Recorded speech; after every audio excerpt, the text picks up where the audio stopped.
رمضان کا مہینہ تو دعائیں مانگنے کا مہینہ ہے۔ اللہ رب العزت دعاؤں کو رمضان میں اتنا پسند فرماتے ہیں کہ روزے دار کے لیے آسمانوں میں، ہواؤں میں پرندے دعائیں کر رہے ہیں، دریاؤں میں مچھلیاں دعائیں کر رہی ہیں، اور حشرات الارض جو ہیں کیڑے مکوڑے یہ اپنے اپنے بلوں میں دعائیں کر رہے ہیں۔ فرشتے اہل ایمان کے لیے دعائیں کرتے ہیں، شب قدر میں تو بالخصوص۔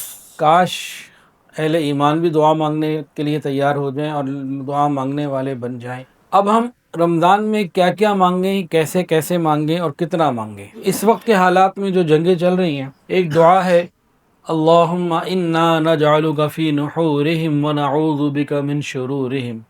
اس دعا کو لکھ لیں، یاد کر لیں اور صحیح الفاظ کی ادائیگی کے ساتھ اس کو ہم مانگیں۔ ایک بہت اہم بات توجہ سے سنیں گے تو انشاءاللہ دلوں میں اترے گی۔ امام غزالی رحمۃ اللہ علیہ فرماتے تھے کہ اللہ رب العزت نے حضرت موسیٰ علیہ السلام کو 40 راتوں کے لیے کوہ طور پہ بلایا۔ 40 راتوں میں حضرت موسیٰ علیہ السلام کو اللہ رب العزت نے اپنا خاص قرب عطا فرمایا۔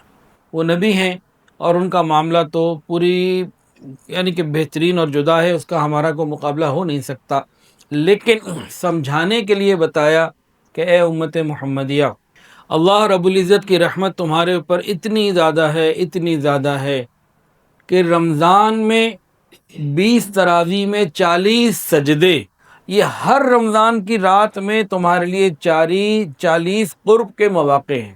تراویح کے سجدے، ہر سجدہ قرب الہی کا ایک الگ اور مستقر اور علیحدہ موقع ہے۔ تو تراویح کے سجدے کو ہم عام سجدہ نہ سمجھیں، یہ قرب الہی کی خصوصیت کے ساتھ اللہ نے اپنی رحمت سے عطا فرمایا ہے۔ ویڈیو کے نیچے سبسکرائب کے بٹن پہ کلک کریں، بیل کے آئیکن پہ کلک کیجئے تاکہ ہر نئی ویڈیو کی نوٹیفیکیشن آپ کو مل جائے۔